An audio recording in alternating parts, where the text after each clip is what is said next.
Chapter 18. Till Elizabeth entered the drawing-room at Netherfield, and looked in vain for Mr. Wickham among the cluster of red coats there assembled, a doubt of his being present had never occurred to her. The certainty of meeting him had not been checked by any of those recollections that might not unreasonably have alarmed her. She had dressed with more than usual care, and prepared in the highest spirits for the conquest of all that remained unsubbed of his heart, trusting that it was not more than might be won in the course of the evening. But in an instant arose the dreadful suspicion of his being purposely omitted for Mr. Darcy's pleasure in the Bingleys' invitation to the officers, and though this was not exactly the case, the absolute fact of his absence was pronounced by his friend Denny, to whom Lydia eagerly applied, and who told them that Wickham had been obliged to go to town on business the day before, and was not yet returned, adding, with a significant smile, "I do not imagine his business would have called him away just now, if he had not wanted to avoid a certain gentleman here." This part of his intelligence, though unheard by Lydia, was caught by Elizabeth, and, as it assured her that Darcy was not less answerable for Wickham's absence than if her first surmise had been just, every feeling of displeasure against the former was so sharpened by immediate disappointment, that she could hardly reply with tolerable civility to the polite inquiries which he directly afterwards approached to make. Attendance, forbearance, patience with Darcy, was injury to Wickham. She was resolved against any sort of conversation with him, and turned away with a degree of ill-humour which she could not wholly surmount even in speaking to Mr. Bingley, whose blind partiality provoked her. But Elizabeth was not formed for ill-humour, and though every prospect of her own was destroyed for the evening, it could not dwell long on her spirits, and having told all her griefs to Charlotte Lucas, whom she had not seen for a week, she was soon able to make a voluntary transition to the oddities of her cousin, and to point him out to her particular notice. The first 2 dances, however, brought a return of distress. They were dances of mortification. Mr. Collins, awkward and solemn, apologizing instead of attending, and often moving wrong without being aware of it, gave her all the shame and misery which a disagreeable partner for a couple of dances can give. The moment of her release from him was ecstasy. She danced next with an officer, and had the refreshment of talking of Wickham, and of hearing that he was universally liked. When those dances were over, she returned to Charlotte Lucas, and was in conversation with her, when she found herself suddenly addressed by Mr. Darcy, who took her so much by surprise in his application for her hand, that, without knowing what she did, she accepted him. He walked away again immediately, and she was left to fret over her own want of presence of mind. Charlotte tried to console her. "I dare say you will find him very agreeable." "Heaven forbid! That would be the greatest misfortune of all. To find a man agreeable whom one is determined to hate. Do not wish me such an evil." When the dancing recommenced, however, and Darcy approached to claim her hand, Charlotte could not help cautioning her in a whisper, not to be a simpleton, and allow her fancy for Wickham to make her appear unpleasant in the eyes of a man 10 times his consequence. Elizabeth made no answer, and took her place in the set, amazed at the dignity to which she was arrived in being allowed to stand opposite to Mr. Darcy, and reading in her neighbours' looks their equal amazement in beholding it. They stood for some time without speaking a word, and she began to imagine that their silence was to last through the 2 dances, and at first was resolved not to break it, till suddenly fancying that it would be the greater punishment to her partner to oblige him to talk, she made some slight observation on the dance. he replied, and was again silent. After a pause of some minutes, she addressed him a second time with, "It is your turn to say something now, Mr. Darcy. I talked about the dance, and you ought to make some sort of remark on the size of the room, or the number of couples." He smiled, and assured her that whatever she wished him to say should be said. "Very well. That reply will do for the present. Perhaps by and by I may observe that private balls are much pleasanter than public ones. But now we may be silent. Do you talk by rule, then, while you are dancing?" Sometimes. One must speak a little, you know. It would look odd to be entirely silent for half an hour together, and yet for the advantage of some, conversation ought to be so arranged, as that they may have the trouble of saying as little as possible. Are you consulting your own feelings in the present case, or do you imagine that you are gratifying mine? "Both," replied Elizabeth archly, "for I have always seen a great similarity in the turn of our minds. We are each of an unsocial, taciturn disposition, unwilling to speak, unless we expect to say something that will amaze the whole room, and be handed down to posterity with all the éclat of a proverb. This is no very striking resemblance of your own character, I am sure," said he.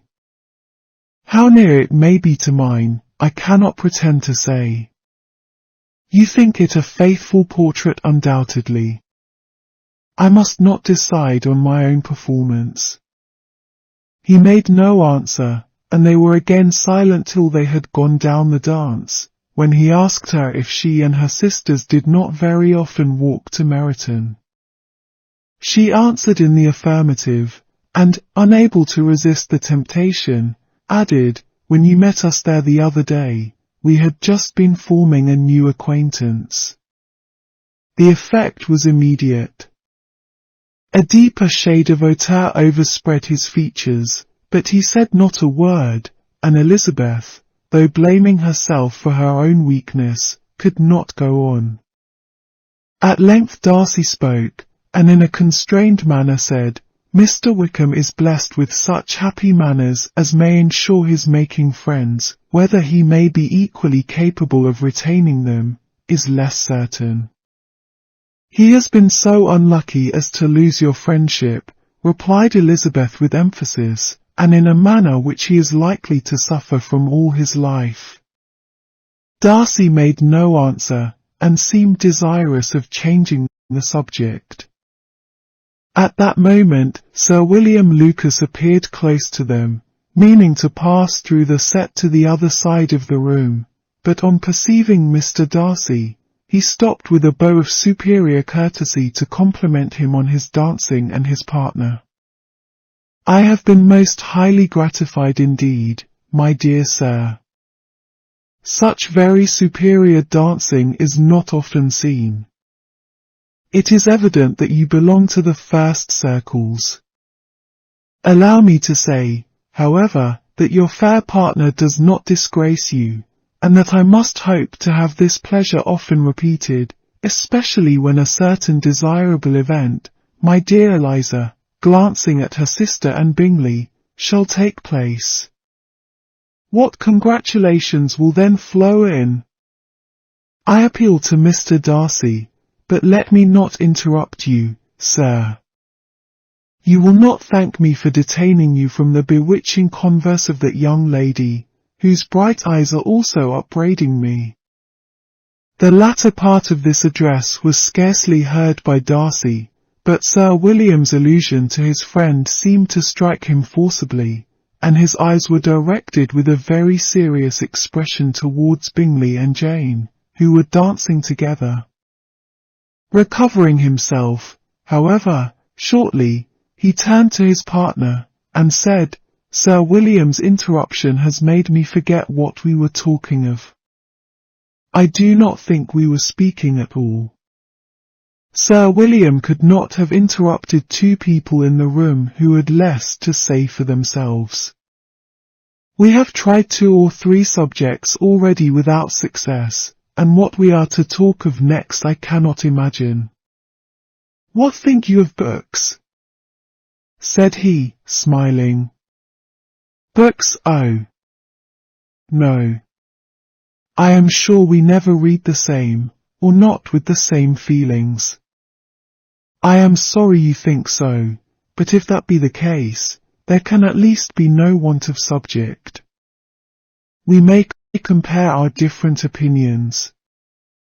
No, I cannot talk of books in a ballroom, my head is always full of something else. The present always occupies you in such scenes, does it? Said he, with a look of doubt. Yes, always, she replied, without knowing what she said, for her thoughts had wandered far from the subject, as soon afterwards appeared by her suddenly exclaiming, I remember hearing you once say, Mr. Darcy, that you hardly ever forgave, that your resentment once created was unappeasable. You are very cautious, I suppose, as to its being created. I am, said he, with a firm voice. And never allow yourself to be blinded by prejudice. I hope not. It is particularly incumbent on those who never change their opinion, to be secure of judging properly at first. May I ask to what these questions tend? Merely to the illustration of your character, said she, endeavouring to shake off her gravity. I am trying to make it out. And what is your success? She shook her head. I do not get on at all. I hear such different accounts of you as puzzle me exceedingly. I can readily believe, answered he gravely, that reports may vary greatly with respect to me, and I could wish, Miss Bennet, that you were not to sketch my character at the present moment, as there is reason to fear that the performance would reflect no credit on either. But if I do not take your likeness now, I may never have another opportunity. I would by no means suspend any pleasure of yours, he coldly replied. She said no more, and they went down the other dance and parted in silence, and on each side dissatisfied, though not to an equal degree, for in Darcy's breast there was a tolerably powerful feeling towards her, which soon procured her pardon, and directed all his anger against another.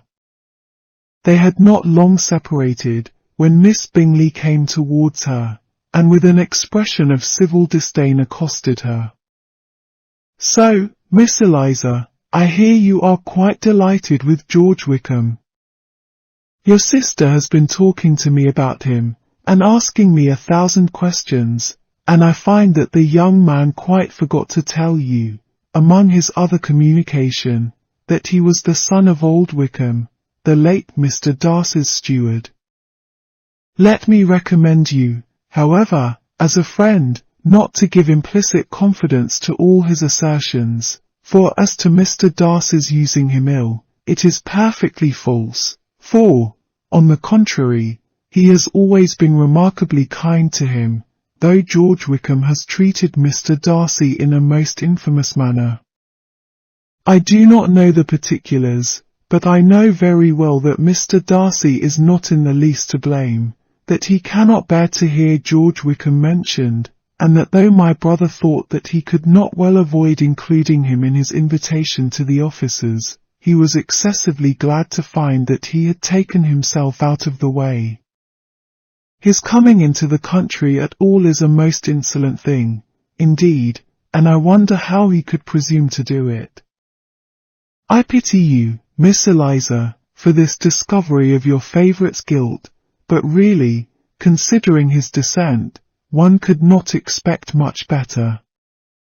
His guilt and his descent appear by your account to be the same, said Elizabeth angrily, for I have heard you accuse him of nothing worse than of being the son of Mr. Darcy's steward, and of that, I can assure you, he informed me himself. I beg your pardon, replied Miss Bingley, turning away with a sneer. Excuse my interference, it was kindly meant. Insolent girl, said Elizabeth to herself. You are much mistaken if you expect to influence me by such a paltry attack as this. I see nothing in it but your own wilful ignorance and the malice of Mr. Darcy. She then sought her eldest sister, who had undertaken to make inquiries on the same subject of Bingley. Jane met her with a smile of such sweet complacency, a glow of such happy expression, as sufficiently marked how well she was satisfied with the occurrences of the evening. Elizabeth instantly read her feelings, and at that moment solicitude for Wickham, resentment against his enemies, and everything else, gave way before the hope of Jane's being in the fairest way for happiness. I want to know, said she, with a countenance no less smiling than her sister's, what you have learnt about Mr. Wickham. But perhaps you have been too pleasantly engaged to think of any third person, in which case you may be sure of my pardon. No, replied Jane, I have not forgotten him, but I have nothing satisfactory to tell you. Mr. Bingley does not know the whole of his history, and is quite ignorant of the circumstances which have principally offended Mr. Darcy, but he will vouch for the good conduct, the probity, and honour of his friend, and is perfectly convinced that Mr. Wickham has deserved much less attention from Mr. Darcy than he has received, and I am sorry to say by his account as well as his sister's, Mr. Wickham is by no means a respectable young man. I am afraid he has been very imprudent, and has deserved to lose Mr. Darcy's regard. Mr. Bingley does not know Mr. Wickham himself. No, he never saw him till the other morning at Meryton. This account then is what he has received from Mr. Darcy. I am satisfied. But what does he say of the living? He does not exactly recollect the circumstances, though he has heard them from Mr. Darcy more than once, but he believes that it was left to him conditionally only. I have not a doubt of Mr. Bingley's sincerity, said Elizabeth warmly, but you must excuse my not being convinced by assurances only. Mr. Bingley's defence of his friend was a very able one, I dare say, but since he is unacquainted with several parts of the story, and has learnt the rest from that friend himself, I shall venture to still think of both gentlemen as I did before. She then changed the discourse to one more gratifying to each, and on which there could be no difference of sentiment. Elizabeth listened with delight to the happy, though modest hopes which Jane entertained of Mr. Bingley's regard, and said all in her power to heighten her confidence in it. On their being joined by Mr. Bingley himself, Elizabeth withdrew to Miss Lucas, to whose inquiry after the pleasantness of her last partner she had scarcely replied, before Mr. Collins came up to them, and told her with great exultation that he had just been so fortunate as to make a most important discovery. I have found out, said he, by a singular accident, that there is now in the room a near relation of my patroness. I happened to overhear the gentleman himself mentioning to the young lady who does the honours of the house the names of his cousin Mr. Burf, and of her mother Lady Catherine. How wonderfully these sort of things occur! Who would have thought of my meeting with, perhaps, a nephew of Lady Catherine de Burf in this assembly? I am most thankful that the discovery is made in time for me to pay my respects to him, which I am now going to do, and trust he will excuse my not having done it before. My total ignorance of the connection must plead my apology. You are not going to introduce yourself to Mr. Darcy? Indeed I am. I shall entreat his pardon for not having done it earlier. I believe him to be Lady Catherine's nephew. It will be in my power to assure him that her ladyship was quite well yesterday se'night."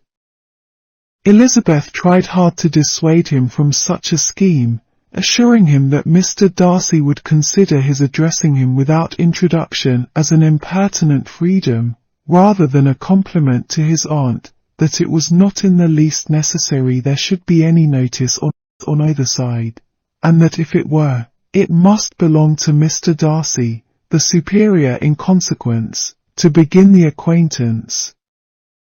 Mr. Collins listened to her with the determined air of following his own inclination, and, when she ceased speaking, replied thus: "My dear Miss Elizabeth, I have the highest opinion in the world in your excellent judgment in all matters within the scope of your understanding, but permit me to say, that there must be a wide difference between the established forms of ceremony amongst the laity, and those which regulate the clergy, for, give me leave to observe that I consider the clerical office as equal in point of dignity with the highest rank in the kingdom, provided that a proper humility of behaviour is at the same time maintained. You must therefore allow me to follow the dictates of my conscience on this occasion, which leads me to perform what I look on as a point of duty. Pardon me for neglecting to profit by your advice, which on every other subject shall be my constant guide, though in the case before us I consider myself more fitted by education and habitual study to decide on what is right than a young lady like yourself." And with a low bow he left her to attack Mr. Darcy, whose reception of his advances she eagerly watched, and whose astonishment at being so addressed was very evident. Her cousin prefaced his speech with a solemn bow, and though she could not hear a word of it, she felt as if hearing it all, and saw in the motion of his lips the words apology, Hunsford, and Lady Catherine de Bourgh. It vexed her to see him expose himself to such a man. Mr. Darcy was eyeing him with unrestrained wonder, and when at last Mr. Collins allowed him time to speak, replied with an air of distant civility. Mr. Collins, however, was not discouraged from speaking again, and Mr. Darcy's contempt seemed abundantly increasing with the length of his second speech, and at the end of it he only made him a slight bow, and moved another way. Mr. Collins then returned to Elizabeth. "I have no reason, I assure you," said he, "to be dissatisfied with my reception." Mr. Darcy seemed much pleased with the attention. He answered me with the utmost civility, and even paid me the compliment of saying that he was so well convinced of Lady Catherine's discernment as to be certain she could never bestow a favour unworthily. It was really a very handsome thought. Upon the whole, I am much pleased with him. As Elizabeth had no longer any interest of her own to pursue, she turned her attention almost entirely on her sister and Mr. Bingley, and the train of agreeable reflections which her observations gave birth to made her perhaps almost as happy as Jane. She saw her in idea settled in that very house, in all the felicity which a marriage of true affection could bestow, and she felt capable, under such circumstances, of endeavouring even to like Bingley's two sisters. Her mother's thoughts she plainly saw were bent the same way, and she determined not to venture near her, lest she might hear too much. When they sat down to supper, therefore, she considered it a most unlucky perverseness which placed them within one of each other, and deeply was she vexed to find that her mother was talking to that one person, Lady Lucas, freely, openly, and of nothing else but her expectation that Jane would soon be married to Mr. Bingley. It was an animating subject, and Mrs. Bennet seemed incapable of fatigue while enumerating the advantages of the match. His being such a charming young man, and so rich, and living but 3 miles from them, were the first points of self-gratulation, and then it was such a comfort to think how fond the 2 sisters were of Jane, and to be certain that they must desire the connection as much as she could do. It was, moreover, such a promising thing for her younger daughters, as Jane's marrying so greatly must throw them in the way of other rich men. And lastly, it was so pleasant at her time of life to be able to consign her single daughters to the care of their sister, that she might not be obliged to go into company more than she liked. It was necessary to make this circumstance a matter of pleasure, because on such occasions it is the etiquette, but no one was less likely than Mrs. Bennet to find comfort in staying home at any period of her life. She concluded with many good wishes that Lady Lucas might soon be equally fortunate, though evidently and triumphantly believing there was no chance of it. In vain did Elizabeth endeavour to check the rapidity of her mother's words, or persuade her to describe her felicity in a less audible whisper, for, to her inexpressible vexation, she could perceive that the chief of it was overheard by Mr. Darcy, who sat opposite to them. Her mother only scolded her for being nonsensical. "What is Mr. Darcy to me, pray, that I should be afraid of him? I am sure we owe him no such particular civility as to be obliged to say nothing he may not like to hear. For heaven's sake, madam, speak lower. What advantage can it be for you to offend Mr. Darcy? You will never recommend yourself to his friend by so doing." Nothing that she could say, however, had any influence. Her mother would talk of her views in the same intelligible tone. Elizabeth blushed and blushed again with shame and vexation. She could not help frequently glancing her eye at Mr. Darcy, though every glance convinced her of what she dreaded, for though he was not always looking at her mother, she was convinced that his attention was invariably fixed by her. The expression of his face changed gradually from indignant contempt to a composed and steady gravity. At length, however, Mrs. Bennet had no more to say, and Lady Lucas, who had been long yawning at the repetition of delights which she saw no likelihood of sharing, was left to the comforts of cold ham and chicken. Elizabeth now began to revive. But not long was the interval of tranquillity, for, when supper was over, singing was talked of, and she had the mortification of seeing Mary, after very little entreaty, preparing to oblige the company. By many significant looks and silent entreaties, did she endeavour to prevent such a proof of complaisance, but in vain. Mary would not understand them. Such an opportunity of exhibiting was delightful to her, and she began her song. Elizabeth's eyes were fixed on her with most painful sensations, and she watched her progress through the several stanzas with an impatience which was very ill rewarded at their close, for Mary, on receiving, amongst the thanks of the table, the hint of a hope that she might be prevailed on to favour them again, after the pause of half a minute began another. Mary's powers were by no means fitted for such a display. Her voice was weak, and her manner affected. Elizabeth was in agonies. She looked at Jane, to see how she bore it, but Jane was very composedly talking to Bingley.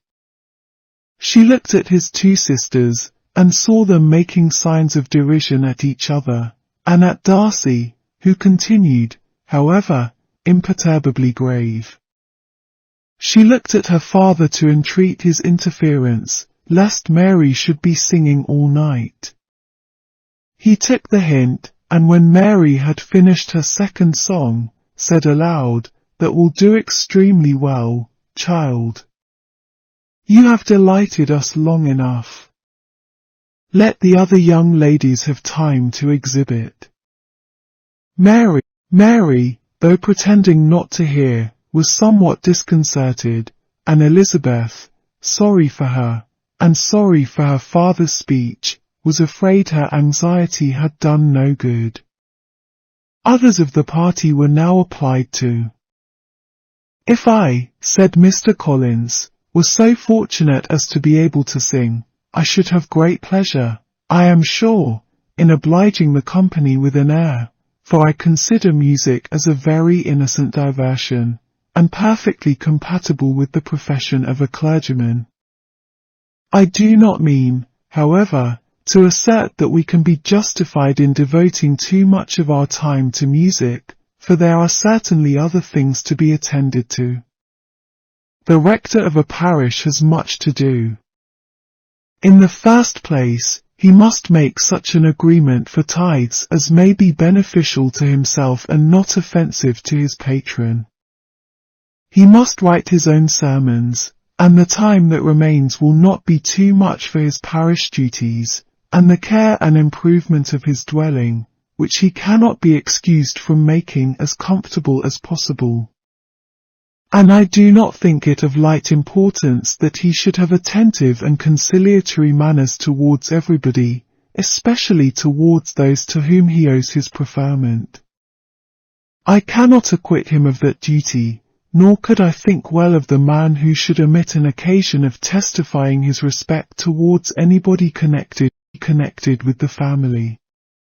And with a bow to Mr. Darcy, he concluded his speech, which had been spoken so loud as to be heard by half the room.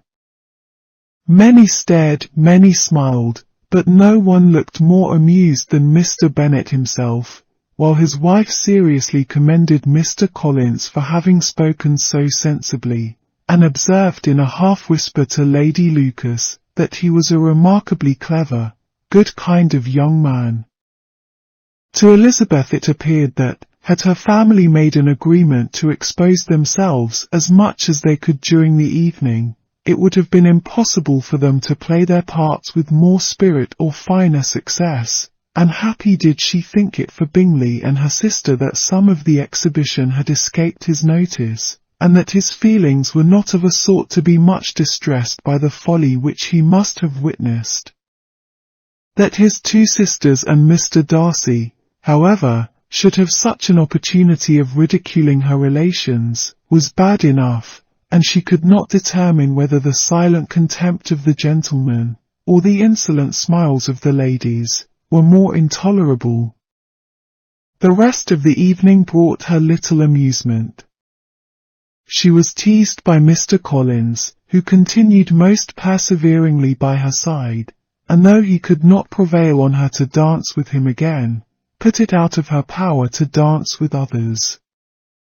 In vain did she entreat him to stand up with somebody else, and offer to introduce him to any young lady in the room.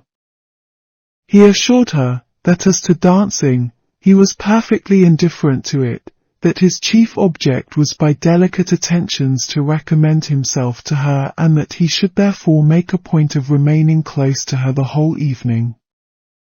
There was no arguing upon such a project. She owed her greatest relief to her friend Miss Lucas, who often joined them, and good-naturedly engaged Mr. Collins's conversation to herself. She was at least free from the offence of Mr. Darcy's further notice, though often standing within a very short distance of her, quite disengaged, he never came near enough to speak.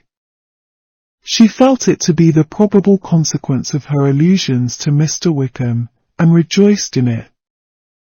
The long-bound party were the last of all the company to depart, and, by a manoeuvre of Mrs. Bennet, had to wait for their carriage a quarter of an hour after everybody else was gone, which gave them time to see how heartily they were wished away by some of the family. Mrs. Hurst and her sister scarcely opened their mouths, except to complain of fatigue, and were evidently impatient to have the house to themselves. They repulsed every attempt of Mrs. Bennet at conversation, and by so doing threw a languor over the whole party, which was very little relieved by the long speeches of Mr. Collins, who was complimenting Mr. Bingley and his sisters on the elegance of their entertainment, and the hospitality and politeness which had marked their behaviour to their guests. Darcy said nothing at all. Mr. Bennet, in equal silence, was enjoying the scene. Mr. Bingley and Jane were standing together, a little detached from the rest, and talked only to each other. Elizabeth preserved as steady a silence as either Mrs. Hurst or Miss Bingley, and even Lydia was too much fatigued to utter more than the occasional exclamation of "Lord, how tired I am!" accompanied by a violent yawn. When at length they arose to take leave, Mrs. Bennet was most pressingly civil in her hope of seeing the whole family soon at Longbourn, and addressed herself especially to Mr. Bingley, to assure him how happy he would make them by eating a family dinner with them at any time, without the ceremony of a formal invitation. Bingley was all grateful pleasure, and he readily engaged for taking the earliest opportunity of waiting on her, after his return from London, whither he was obliged to go the next day for a short time. Mrs. Bennet was perfectly satisfied, and quitted the house under the delightful persuasion that, allowing for the necessary preparations of settlements, new carriages, and wedding clothes, she should undoubtedly see her daughter settled at Netherfield in the course of 3 or 4 months. Of having another daughter married to Mr. Collins, she thought with equal certainty, and with considerable, though not equal, pleasure. Elizabeth was the least dear to her of all her children, and though the man and the match were quite good enough for her, the worth of each was eclipsed by Mr. Bingley and Netherfield.